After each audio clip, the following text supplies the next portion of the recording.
I was invisible. That's what everyone thought when they looked at me. The poor girl in the corner, the one with the worn-out shoes and the backpack held together with safety pins. But that day, something happened that changed everything. And when I stood up for my friend, the entire school fell silent. Before I continue, if stories like this inspire you, subscribe to the channel now so you don't miss the next ones. My name is Maya. I'm 12 years old, and I live in a small apartment on the edge of town with my mum. She works 2 jobs, morning and night, cleaning offices and serving tables at a diner that stays open until midnight. I barely see her during the week. When I wake up, she's already gone. When I go to sleep, sometimes I hear the door opening and her footsteps trying not to wake me. My clothes are donations from the church. My shoes have holes in the soles that I cover with cardboard. And my lunch is usually a peanut butter sandwich I make myself before leaving for school. Roosevelt Middle School is big, with shiny hallways and lockers that actually work. Most kids there have parents who drive nice cars and give them money for the cafeteria. They have new backpacks every year and phones that aren't cracked. I'm not like them, and they know it. I sit in the back of the classroom, I don't raise my hand, and I eat lunch alone at a table near the bathroom, because nobody wants me at theirs. But there's one person who's always been kind to me. Her name is Sophie. She's different from the other kids too, but for a different reason. Sophie has cerebral palsy. She walks with crutches and her speech is a little slow, but her heart is the biggest I've ever known. We met on the first day of 6th grade when I was sitting alone, and she came over, smiled and asked if she could sit with me. Nobody had ever done that before. Since that day, we've been friends. Real friends. The kind that share secrets and laugh at stupid things and don't care what anyone else thinks. Sophie told me once that people treat her like she's invisible too, like her disability makes her less human. I understood that feeling completely. The day everything changed was a Tuesday in November. It was cold outside, the kind of cold that makes your fingers hurt even inside the building. I was at my locker getting my books for 3rd period when I heard laughter coming from down the hall. Not the good kind of laughter, the mean kind, the kind that makes your stomach turn, because you know someone's getting hurt. I looked up and saw a group of kids gathered in a circle near the water fountain. In the middle of that circle was Sophie. She had dropped her backpack and her books were scattered all over the floor. Her crutches were lying a few feet away, and she was on her knees trying to pick everything up. But every time she reached for something, one of the kids would kick it away. They were laughing, taking videos on their phones, making comments about how slow she was, how pathetic she looked. The leader of the group was Madison Pierce. Madison was everything I wasn't: pretty, popular, rich. Her dad owned half the businesses in town, and her mom was on the school board. Madison always wore designer clothes and had perfect hair, and a smile that could fool any adult into thinking she was an angel. But I knew better. I'd seen how she treated people like Sophie and me when no teachers were around. Madison was standing right in front of Sophie, holding one of her notebooks above her head while Sophie tried to reach for it. "Come on, Sophie," Madison said in a fake sweet voice. "You can do it. Can do it. Just stand up and grab it." The other kids laughed harder. Someone said something about Sophie being too slow to function. Another kid made a cruel joke about her legs. My heart was pounding. My hands were shaking. Every part of me wanted to walk away, to pretend I hadn't seen anything, to stay invisible like I always did. Because speaking up meant becoming a target. It meant drawing attention to myself. It meant making my life even harder than it already was. But then I saw Sophie's face. She wasn't crying. She was just staring at the floor with this empty expression. Like she'd learned to shut down when things like this happened. Like she'd been through it so many times that she didn't even feel it anymore. And something inside me broke. I dropped my books right there in the hallway. I didn't think about the consequences. I didn't think about what would happen next. I just walked straight toward that circle of kids, pushed my way through, and stood between Madison and Sophie. Madison looked surprised for about half a second, then her face twisted into this cruel smile. "Oh, look," she said loud enough for everyone to hear. "The charity case is here to save the day." More laughter. Someone behind me said something about my shoes. Another voice mentioned my mom being a cleaning lady. I ignored them. I looked Madison straight in the eye and said, "Give her the notebook." Madison tilted her head like she was examining an insect. Excuse me? Give Sophie her notebook back. Now. The hallway got quieter.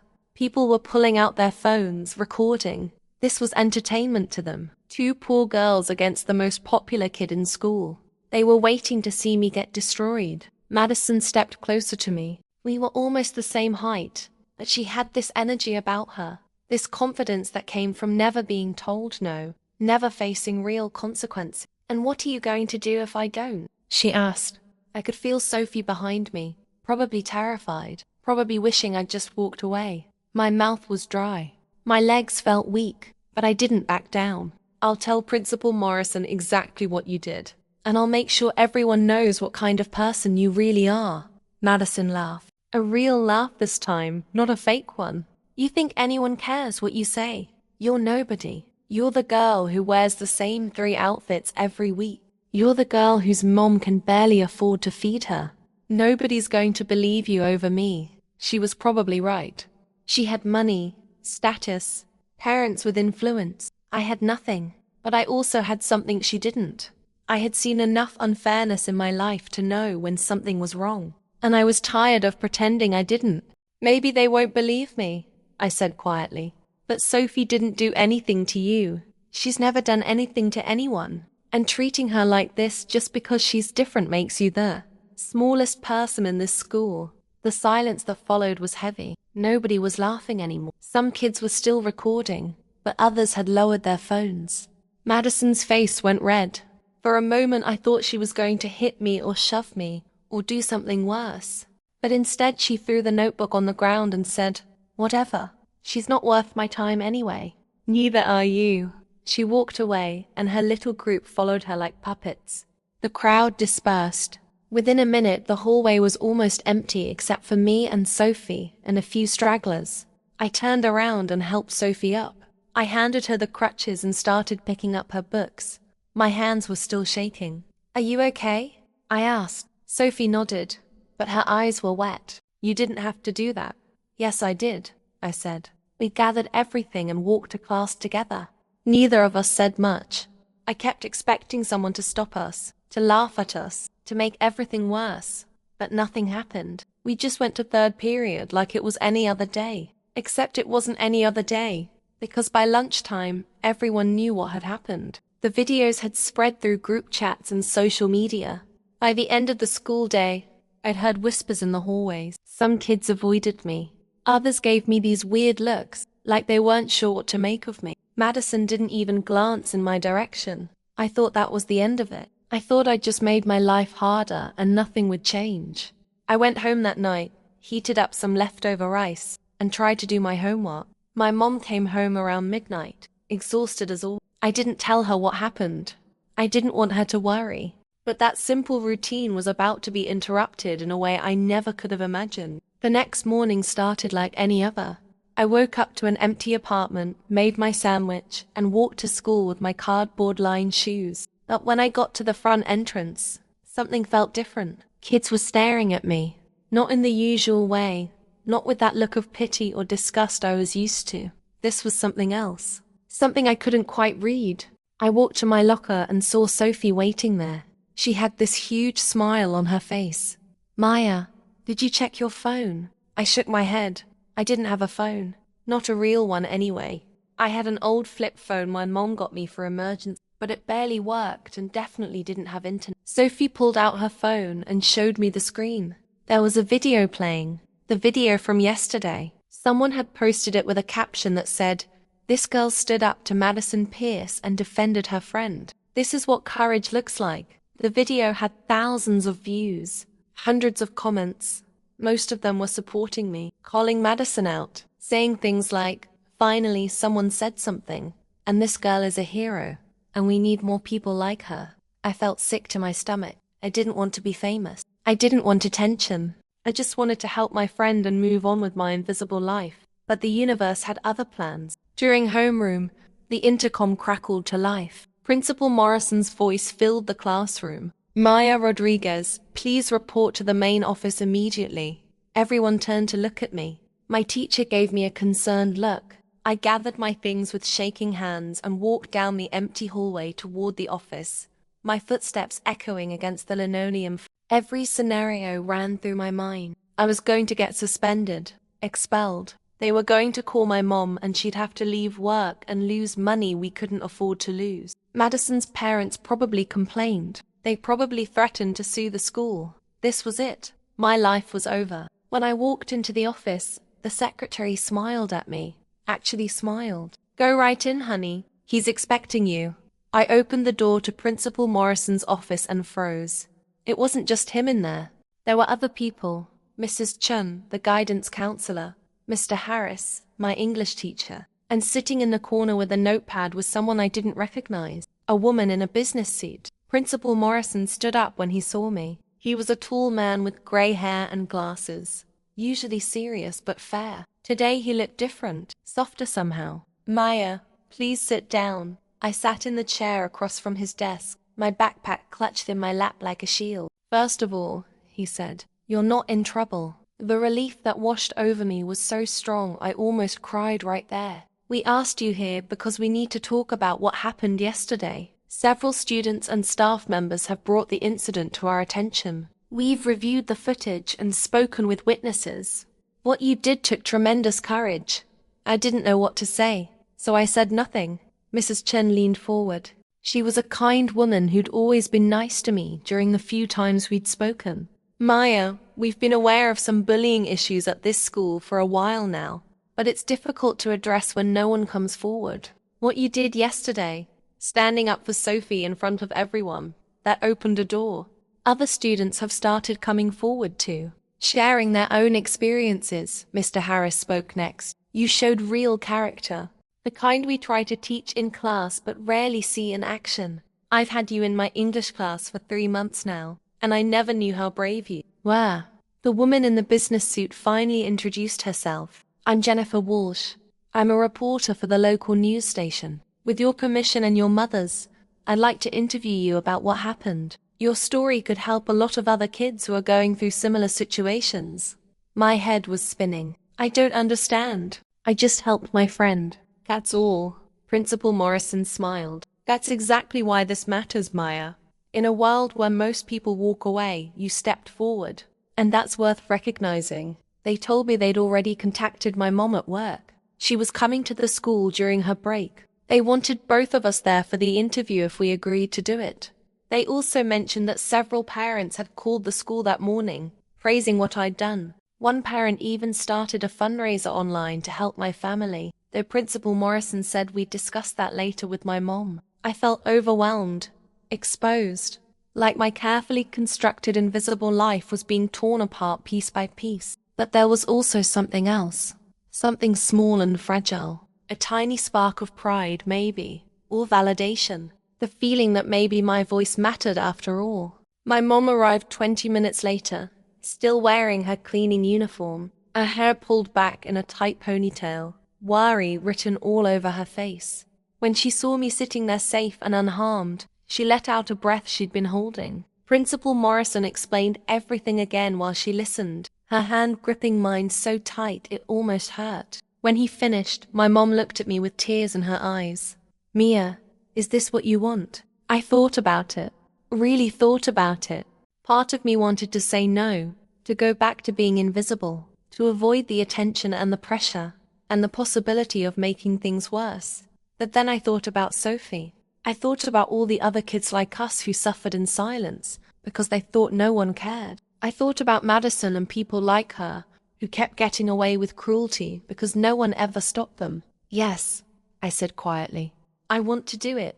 The interview happened that afternoon in an empty classroom. Jennifer Walsh asked me questions about what happened, why I stepped in, what I was thinking in that moment. I answered honestly. I told her about being invisible, about watching people get hurt and feeling powerless, about that split second when I decided I couldn't just walk away anymore. She asked about my life, about my mom, about our struggles. I hesitated on those questions. I didn't want pity.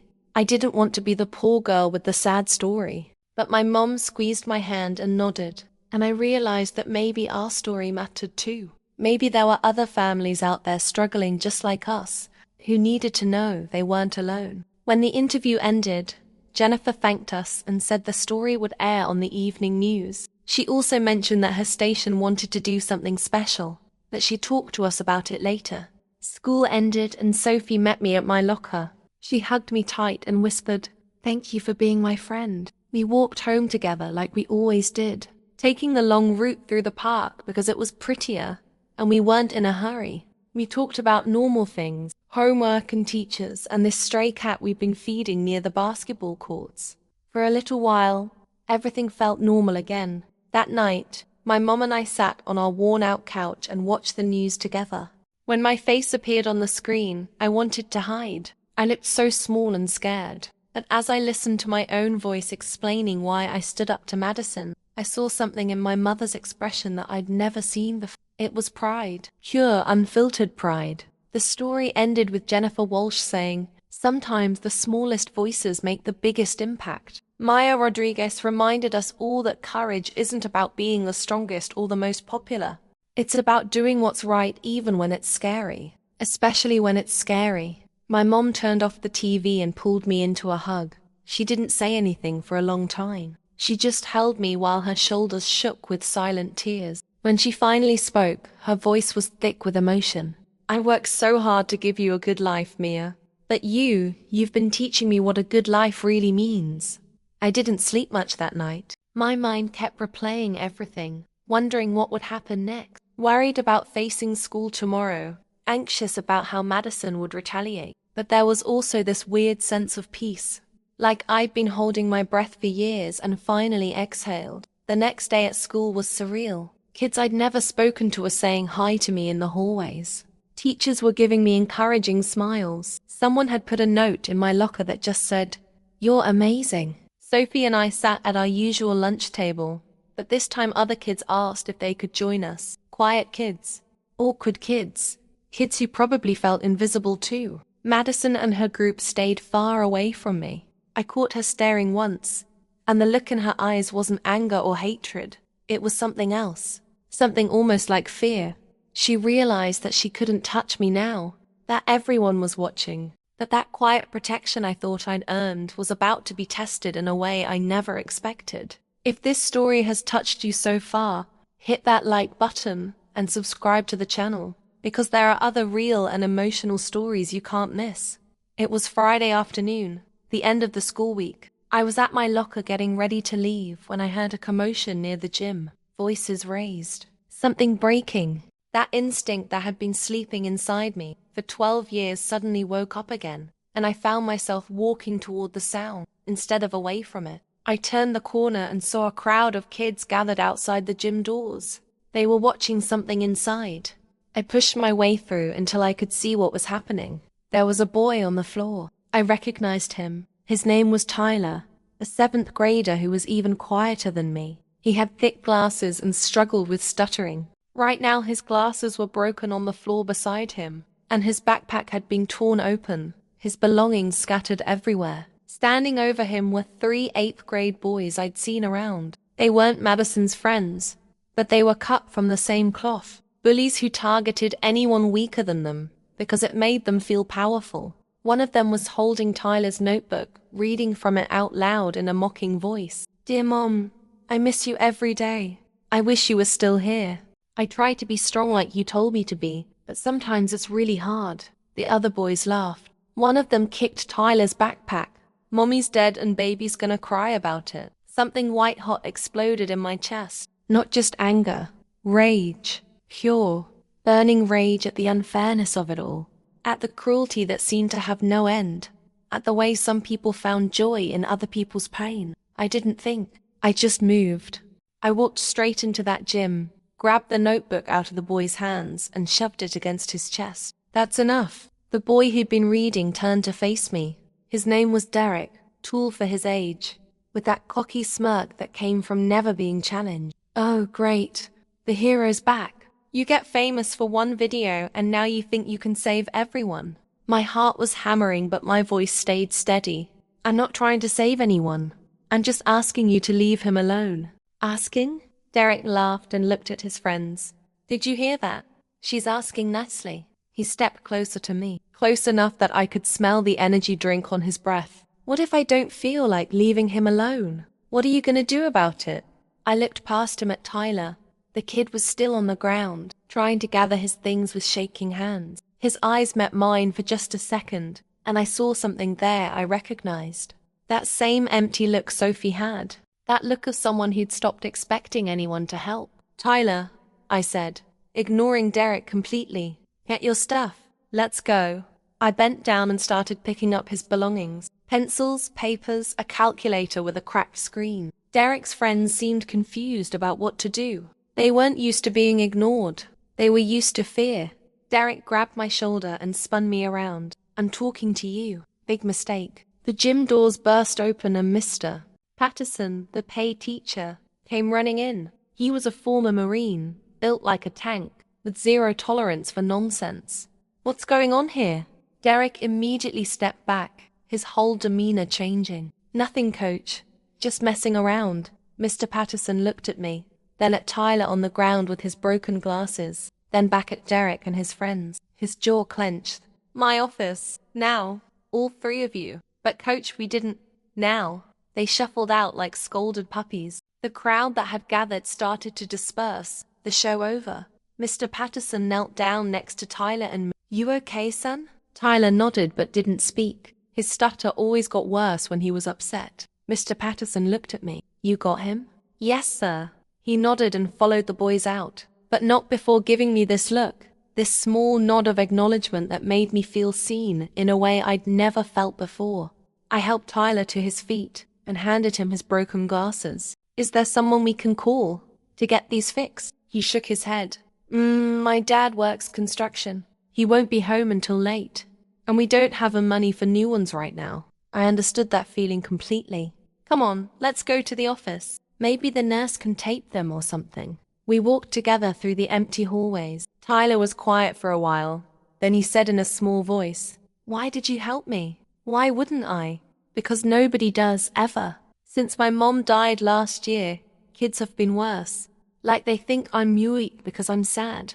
I stopped walking and looked at him. Really looked at him. He couldn't have been more than 12, skinny as a rail, with messy brown hair, and eyes that had seen too much pain for someone so young. You're not weak. You're dealing with something most kids can't even imagine. That takes more strength than those idiots will ever have. His eyes filled with tears.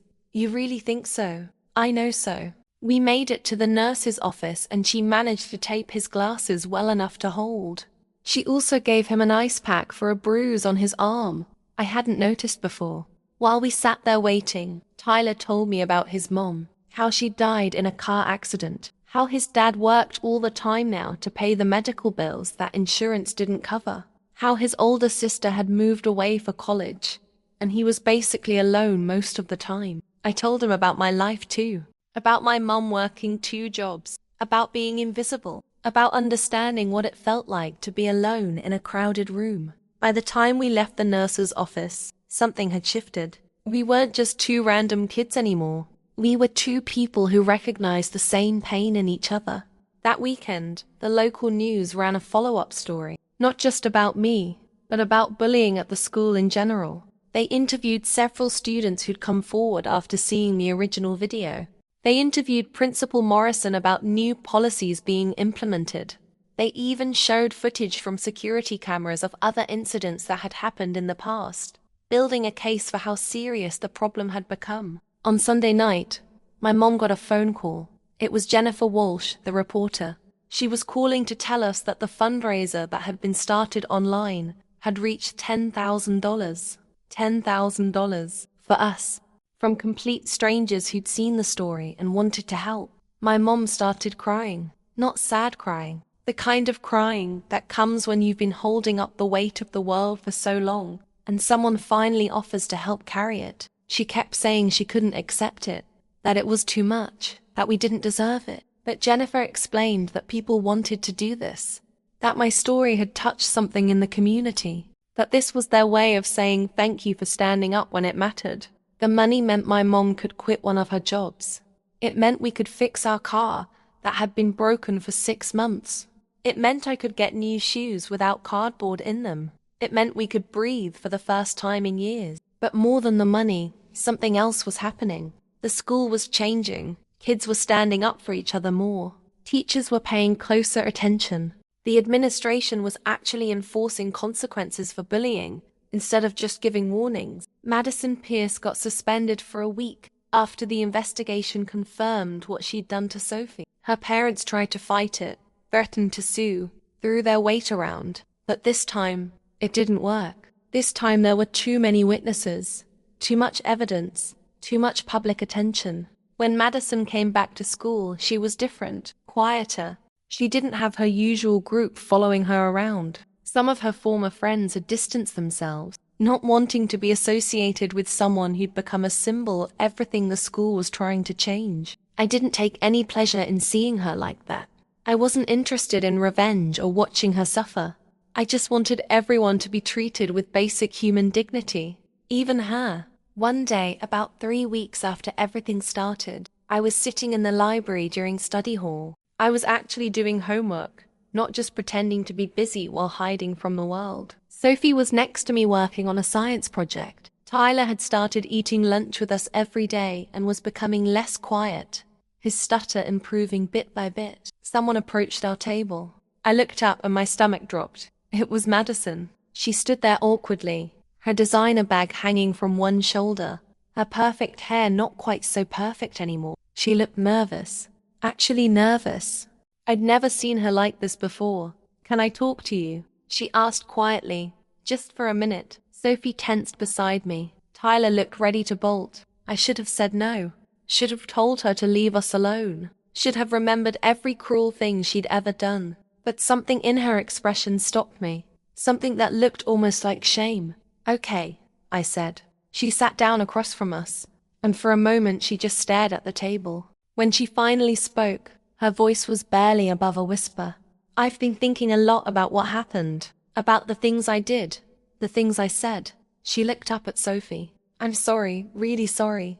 I know that doesn't fix anything, but I need you to know that I was wrong. You didn't deserve any of that."